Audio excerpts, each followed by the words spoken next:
নমস্কার, একটা নতুন ভিডিওতে তোমাদের সবাইকে স্বাগত। আজকে তোমাদের এমন একটা পরিস্থিতির ঘটনা দেখাবো বা শোনাবো যেটা তোমাদের শুনে একদম হাড়হিম হয়ে যাবে। সুন্দরবনের ঘটনা। সুন্দরবন মানে হচ্ছে এখানে বাঘ কুমির একদম অ্যাভেলেবেল। তা আমি যেখানে এসছি, এই দাদুর একটা সময় বাঘে ধরেছিল, তো সেটা অনেক বছর আগে। তো তার মুখে শুনবো সব সম্পূর্ণ ব্যাপারটা, সব তথ্যটা, সব গল্পটা, কেমনভাবে কি উনি সার্ভাইভ করেছে আর কিভাবে ধরেছিল, কিভাবে উনি সেই বাঘকে মানে বাঘের বিরুদ্ধে যুদ্ধ করেছিল, সেটা সবকিছু জানবো। তো এই যে হচ্ছে দাদু বসে আছেন। দাদু, আপনার নাম কি? নিমাই মন্ডল। নিমাই মন্ডল। দাদু মনে হচ্ছে চোখে দেখতে পান না বা কম দেখেন? দেখতে পাই। ও আচ্ছা। দাদু কবে বাঘে ধরেছিল? বছর 30 হয়ে গেল। বছর 30 হয়ে গেছে। তখন আপনাদের আপনি এই জঙ্গলে মানে এই দ্বীপে? না, ওই পূবের জঙ্গল। পূবের জঙ্গল মানে ওইটা চামটা ওই বাসন্তী বসিরহাটের। ও আচ্ছা, বসিরহাটের উত্তর 24 পরগনা। আচ্ছা আচ্ছা, ওই দিকটা বাসন্তী গোসাবা ওই দিকে। হ্যাঁ, ও আচ্ছা আচ্ছা। বাসন্তী 7 নম্বর চামটা। ও, দাদুর একদম সুন্দর মনে আছে। আমরা জঙ্গল কাটার লোক, আর আমাদের মনে থাকবে নাকি? মানে আপনারা যখন প্রথম মেদিনীপুর থেকে আসেন, তাই এসে জঙ্গল কাটতেন, তাই তো? জঙ্গল কেটে বসতি স্থাপন করেছে। ও, আপনার বাবা করেছে? ঠাকুরদা করেছে বা তার বাবা জঙ্গল কেটে বসতি স্থাপন করেছে। হ্যাঁ, বাবা আসছে তখন এ দেশে মালিক ছিল, তমলুকের মালিক আমাদের। চাষ করতে এসে এ দেশে মালিকরা জায়গা দিচ্ছে থেকে গেছে। ও দাদু, এবার একটু গল্পটা শুনি, কিভাবে কি হলো। মানে ছিল আশ্বিন মাস। আশ্বিনের এই প্রথম হালকা হালকা কুয়াশা টাইমটা আর কি। হালকা হালকা কুয়াশার টাইম? হ্যাঁ, হালকা হালকা কুয়াশা পড়ছে সেই সময়। হালকা শীত পড়ছে তার মানে? হ্যাঁ, হালকা শীত, গায়ে একটা কাপড় জড়ানোর মতো শীত। আচ্ছা আচ্ছা। তারপর সকালে পায়খানা করতে লাভছিলাম। হ্যাঁ, তা অনেক মানে জঙ্গলে গেছিলেন পায়খানা করতে? জঙ্গলে গেছি, গিয়ে নৌকা চাতে বসে আছে, একটা খালের ভিতরে ঢুকানো আছে। এবার সকালে পায়খানা করতে নামবো। নামার জন্য আমার সেখানে একটা গাছ কেটে নৌকা বসানো ছিল। সেই গাছের ডালটা একদম পূর্বমুখা হয়ে পড়েছিল, পূর্ব দক্ষিণ কর্নাট হয়ে। ও, একটা গাছের ডাল দক্ষিণ পূর্ব হয়েছিল? হ্যাঁ, দক্ষিণ পূর্ব কোণা হয়ে পড়েছিল। আচ্ছা। আর আমি ওই গায়ে ওই হালকা শীত বলে একটা লুঙ্গি, আন্ডারপ্যান্ট পরা আছে, লুঙ্গি গলায় জড়ানো আছে। ও আচ্ছা আচ্ছা।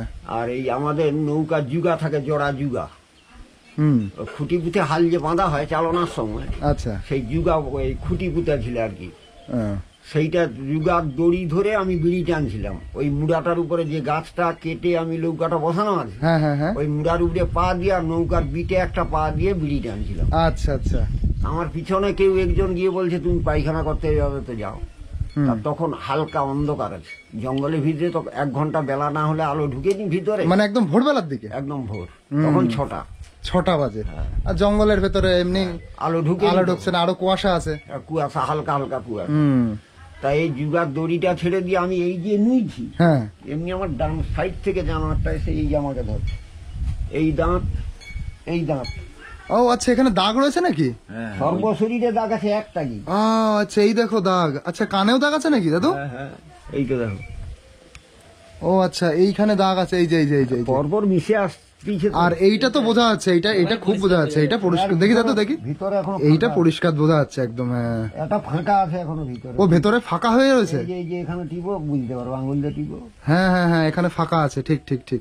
তারপরে দাদু দেখো। আচ্ছা, এই দাঁত, হ্যাঁ, এই 4টে দাঁত, কুকুরের মতো 4টে দাঁত বড়। এই একটা দাঁত, এই একটা দাঁত, আর এই উপর পাটি, এই কানের কাছে দাঁত। ও, এখানেও দাঁত বসিয়েছে? হ্যাঁ, এই দাঁত, এই 5টা দাঁত ভেঙে দিছে আমার। এই উপর পাটি গিয়ে এই মাথাটা মুখে ঢুকিয়ে দিচ্ছে, নিয়ে গিয়ে চাপ দেওয়ার আগে আমি ঘুষি মেরে বের করে দিচ্ছি বাঘটাকে। ও আচ্ছা, দাঁতও ফেলে দিয়েছিল? হ্যাঁ, এই 5টা দাঁত বাঘের দাঁত, বাঘের উপর পাটি ডাইনের দাঁত আমার এই দাঁতে পড়ছে। এইভাবে ধরেছিল তার মানে একদম। হ্যাঁ, আর বাঘের মুখ তো বিরাট বড়। তারপরে দাদু এবার ঘুষি মেরে ফেলে দিচ্ছি। ফেলে দেওয়ার পর ওর বুকের কাছে চুলের গোঁঠা, ওর যে উপর থেকে লোম গেছে, এখানে সব ডালা হয়ে গেছে। বয়স্ক বাঘ। এবার সেই চুলের গোঁঠা ধরে দুজনে দুদিকে পড়ছে। ওই ডালটার ধারে আমি, আর ও ধারে সে। আচ্ছা, এই হাতটা খেতে গেছে। এবার জানোয়ারটা চাপ দিচ্ছে, ওই ডালের উপরে তার আগের 2টো পা আছে। ও পিছনের পায়ে চাপ দিয়ে আমার এই মাথাটাকে ধরার চেষ্টা করছে, কিন্তু হাত তো খেঁচে আছে। হ্যাঁ হ্যাঁ হ্যাঁ। এই হাতে চাপ যত দিচ্ছে আর যত টান দিচ্ছে পরপর আমি কাঁধ ভাবে আমার এই পাশ গোটা গাড়া হয়ে গেল এই হল। মানে এই কাদার মধ্যে? হ্যাঁ। ও আচ্ছা আচ্ছা, এই যে হাত তুলে আছি, হাত তুলে বলছে এই শালারা আমার এই হাতে কোপ ধরি দিয়ে আর কোপ নিয়ে নেবে আয়, কিন্তু ওরা তো ভয় খেয়ে গেছে। মানে অন্য যারা তারাও দেখছে? হ্যাঁ, 4 জন আছে তারা আমার সঙ্গে। 4 জন তারা দেখছে, হ্যাঁ। কিন্তু ভয়তে পাশে আসছে না। আচ্ছা, এবার জঙ্গলে এই যে নৌকার নিচে তো এখানে যুদ্ধ হচ্ছে, হুম। বাঘের সঙ্গে এইটা 40 থেকে 45 মিনিট লড়াই হচ্ছে। 40 থেকে 45 মিনিট? হ্যাঁ।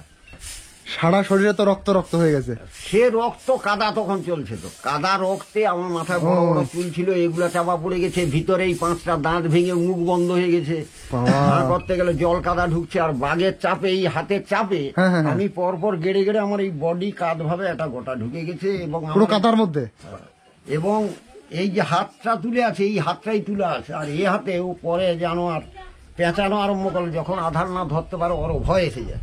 ও তখন ও এইভাবে হাতে হ্যাঁচকাতে হাতে মুঠ খুলে গেল আমার হাতের এই জায়গাটা জয়েন্টে ব্যথা লেগে গেছে। আচ্ছা, তখন ভাবলাম যে ও ধরে লিবি আমাকে, কারণ আমি তো কাদায় ঢুকে আছি। মনের ভিতরে তখন হচ্ছে ভয় ঢুকে গেছে যে না, ভয় ঢুকেনি, ভয় নেই, কিন্তু জানোয়ারটা এবার আমার মাথাটাকে ধরতে পারবে। হ্যাঁ হ্যাঁ, মানে কাদার মধ্যে ঢুকে গেছে দেহ। কিন্তু এই নৌকার পাছা বাড়িয়েছে এইভাবে, এই জায়গাটায় যুদ্ধ হচ্ছে। তবে জানোয়ারটা আমার উপর দিয়ে গেল, আমার উপর দিয়ে গেলে তখন এই শরীরে সব দাগ হবে। দেখি দাদু,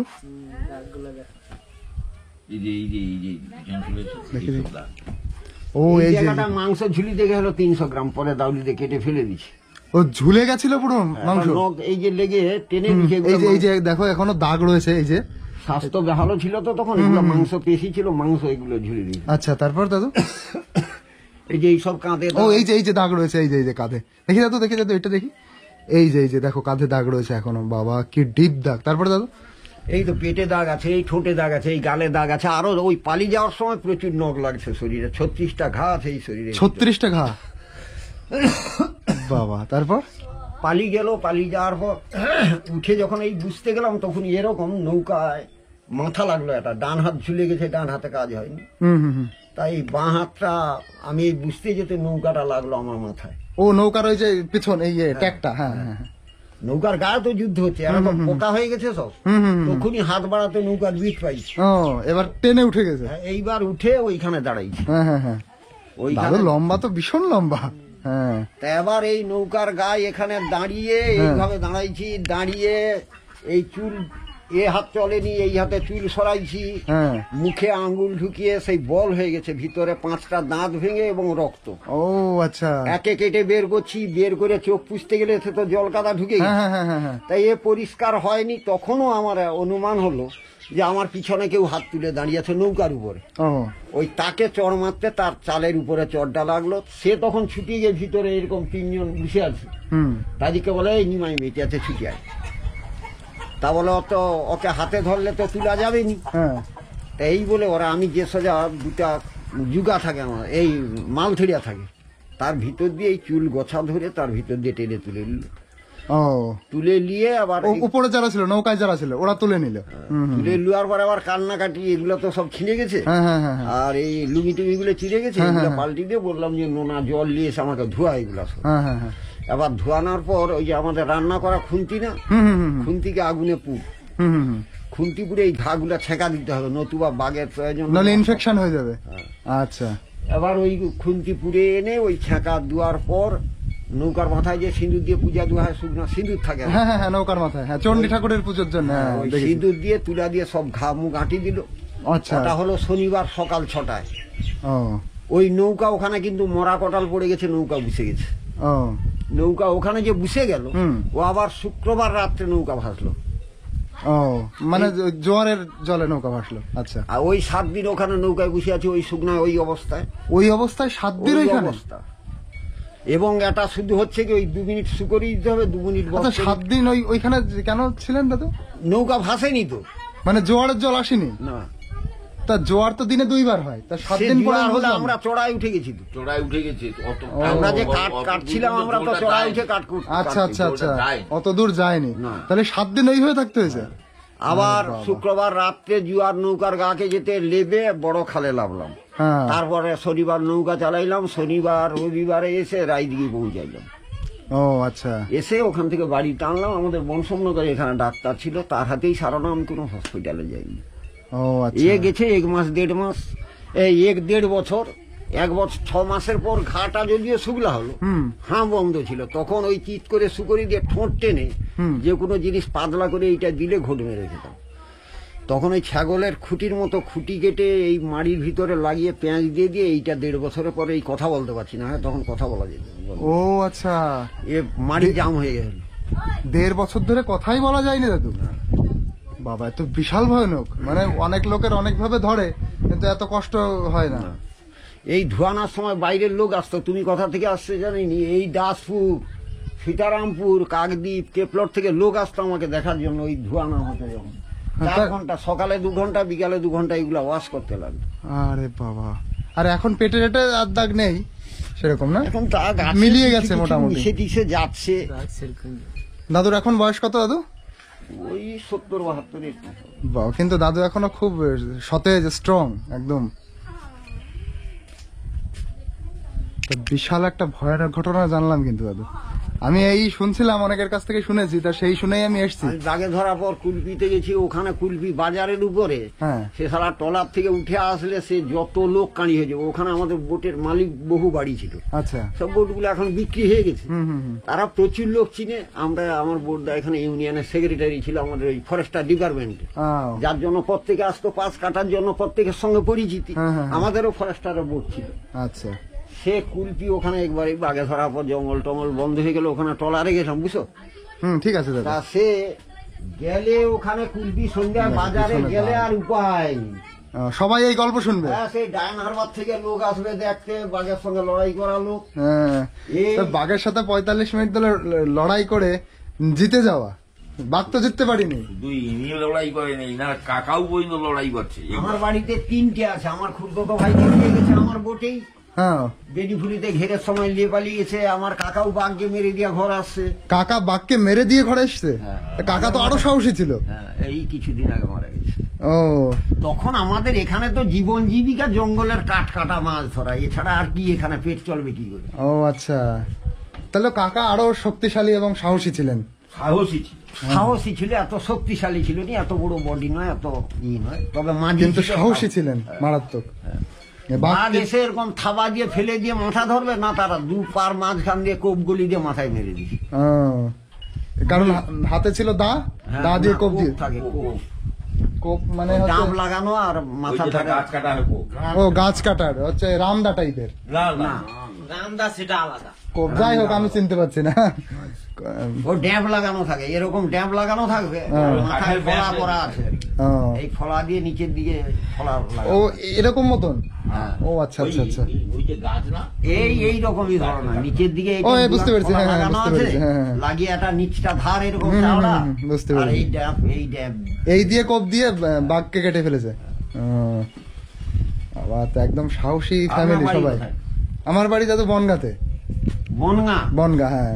বনগায় আমার স্ত্রী আছে এখন হাবড়াতে। আপনার স্ত্রী? হ্যাঁ, এই বনগা আমরা তো এ পাশে নদী লাইন নিয়ে গোটা একবারে সেই বাংলাদেশের বড় বনগা, ঠাকুরনগর, হ্যাঁ। চাঁদপাড়া, ওই লাইনে। তো দাদু, শুধু দাদু না, দাদুর কাকা সবাই কিন্তু একদম মানে সাহসী ফ্যামিলির মানুষ। তো এই গল্পটা শুনে কিন্তু দারুণ লাগলো। আর কেমন তোমাদের লাগছে সেটা আপনারা কি জানি। করতে আসছেন? আমি এসছি এখানে ঘুরতে, সুন্দরবনের এই। এখানে থাকেন কোথায়? আমি এখানে থাকছি হচ্ছে এই দাদার বাড়ি। আমার বিয়ের ধরে হ্যাঁ, বিয়ের ধরে। বিয়ের সঙ্গে পরিচয় হলো কি করে? ওই হয়ে যায়, পৃথিবীটা গোল, ঘুরতে ঘুরতে সব এক জায়গায় চলে আসে। আমার স্ত্রী আছে, কালকে আসবে, উঠে আসার কথা ছিল। ও আচ্ছা আচ্ছা, আমার একটা বড় সময় তাহলে ছেলে, হুম তারপর হঠাৎ হাই প্রেসার হয়ে হুম, 6.5 জ্বর উঠে গিয়ে তাতেই চোখের চোখ দুটো ভিতরে সব সূক্ষ্ম নার্ভ গুলো সব ছিঁড়ে বেরিয়ে গেছে। ও। এখন 100% দৃষ্টি প্রতিবন্ধী। ও আচ্ছা, ওই বাঙ্গুর বাঘে হসপিটালে ধরে কিছু হয়নি, পরে হচ্ছে হাই প্রেসারে, তাই তো? বাঘে ধরে যে চোখ বন্ধ হয়ে গেছে। না না না, হাই প্রেসারে ওই সমস্যাটা হয়েছে। এখন দৃষ্টি প্রতিবন্ধী ওই যে বাঙ্গুর হসপিটালে, হুম। ওখানে জাপান থেকে একটা ক্যাম্প করছিল আর কি, বছর 8-9 বছর হয়েছে বা 10 বছর হয়ে গেল। আচ্ছা। ও তাতে আমাদের এইখানে একটা নামখানার থেকে একজন এজেন্ট আমাদের এখানে সব প্রতিবন্ধীদের নিয়ে গেল। ওই নিয়ে গিয়ে ওই জাপানের ডাক্তার স্বামী স্ত্রী, আমার কাগজে লেখা আছে সব, ওই তাতে ওই দেখে অনেকবার টেস্ট করে করে যে আলো আসবে না, ওই সেই তার হাতের কাগজ করা আছে বাঙ্গুর হসপিটালে, ঠিকানা দিয়ে stamp মারা। দাদু এই চোখে মানে দেখতে পান না কত বছর? এটা আজকে 22 বছর। 22 বছর, আচ্ছা। কিন্তু মানে আপনার যে অঙ্গভঙ্গি, গেস্টার, তা দেখে আমার মনে হচ্ছে না যে চোখে দেখতে পান না, সবই মোটামুটি না ঠিকঠাক করে, এদিকে ঠিক আছে, তাই না? এই পাশে ঠিক আছে। ঘরে তো একলা যাতায়াত এ চলা ফেরা, পায়খানা করা, জাল ফেলা, এই যে তুমি যেখান দিয়ে আসছো, আমি এখনই লাঠিটা ধরলে জুতাটা না পায়ে দিলে আড্ডির বাজার চলে যাবো সারাদিনে যত। আরে বাবা, তো বস। অগার কিছু ব্যাপার নেই। আর জাল টাল, জাল দেওয়া, পুকুরে জাল দেওয়া সব? জাল নিজে গুনি আমি, বছরে 5-6 খানা জাল বিক্রি করি। এটা ঠিক আরে বাবা, দাদু চোখে দেখতে পান না, জাল বুনে আবার বিক্রি ওই করে? আঙুলে টিপে জাল বুনি। আচ্ছা, যখন আপনি ধরুন পুকুরে জাল ফেললেন, তার মাছ কি বাঁধলো, ছাড়াতে? ও মাছ সঙ্গে লোক আছে, তারা দেখে নিবে, আচ্ছা, আচ্ছা, আচ্ছা। ও জাল ফেলা, দাদু কিন্তু পুরো অ্যাক্টিভ একদম। জাল ফেলা, মাছ ধরা, জাল গুনা, ওই জাল বিক্রি হয় আমার 5-6 টাকা। বাহ, বেশ ভালো লাগলো শুনে। দাদু একদম অ্যাক্টিভ মানুষ। খাওয়া হয়ে গেছে, ঘুম থেকে উঠে গাই দিয়ে 10 থেকে 12টা চা খান? আচ্ছা, ওটা লিকার চা হতে পারে। বাড়িতে পুকুর টুকুর গাইটাই সব আছে না? সুন্দরবনে এটা দেখছি সবার বাড়িতে পুকুর আছে, গরু আছে, আর মাঠের এরিয়াও অনেক, মানে জমিতেই সবকিছু হয়ে যায়। আমাদের ওইদিকে তো সবকিছু কিনে খেতে হয়, কিন্তু এখানে নিজের এতেই সব হয়ে যায়। তোমার ওখানে বনগাঁ থেকে ঠাকুরপুকুর থেকে একটা ছেলে আসতো, আমার সে বড় ভাই, ছোট ভাই করে লাগে করছে। দাদুকে অনেক ধন্যবাদ এই সুন্দর গল্প শেয়ার করার জন্য। আমার বেই হয়তো, আচ্ছা, মানে আমার বৌমার মামা, ছোট বৌমার মামা। দাদুর এই গল্প শেয়ার করার জন্য দাদুকে অনেক ধন্যবাদ। দেখি কত দর্শক দেখে এবং তাদের প্রতিক্রিয়াও দেখি। দাদু কিন্তু এখনো মারাত্মক ভাবে অ্যাক্টিভ। বাসন্তী, এই যে সোনাখালী, আমরা বদলে যেতাম ক্যানিং এর ভিতর দিয়ে, সোনাখালী বাসন্তী ব্রিজ হয়নি। ক্যানিং এর এই যে ব্রিজ হচ্ছে, ক্যানিং থেকে বাসন্তী যে গেছে, ওসব ব্রিজ হয়নি, মাদলায় ওগুলো আমরা বোট বেয়ে গেছি। আর কিছু এরকম কুমিরের, বাঘের আর কিছু মনে আছে? না, কুমির বাঘ আমরা এখানে মিন ধরতাম, কতবার কুমিরের উপরে উঠে পড়েছি। কুমিরের উপরে উঠে পড়েছে? হ্যাঁ। রাত্রিবেলা জাল টানছি, কুমিরের উপর দিয়ে জাল জ্বলেছি। কখন জাল ঝাড়িনি, আর আলো তো উপরে, কুমির এসে কাছের ভুস করে ভেজে উঠলো। ওটাকে ভয় তো এমনকার নেই, যে দেশে আমরা, এই দেশে বাঘ কুমিরের সঙ্গে বাস করতে করতে ভয় কেটে গেছে। না, দাদুর অ্যাটিটিউড দেখে মনে হচ্ছে ভয়ের মানুষ না, সাহসী না মানুষ। না, ওসব ভয় তো ভয়, কি জিনিস, ওসব শরীরে নেই। প্রচন্ড সাহসী মানুষ, ফ্যামিলি শুদ্ধ, সবাই ভয় সাহসী। টয় কোনো কিছু ধার ধারি নেই। বাহ, দাদুর অ্যাটিটিউড একদম বস অ্যাটিটিউড। তো দাদুর কাছ থেকে এই গল্প শুনে তো আমার খুব সুন্দর লাগলো, আর দাদুকে অনেক অনেক ধন্যবাদ। আর তোমরা কমেন্ট করে জানিও এই সম্পর্কে, দাদুর অ্যাটিটিউড এবং দাদুর এই অ্যাক্টিভনেস সম্পর্কে। তো চলো, আজকের ভিডিওটা এই অবধি।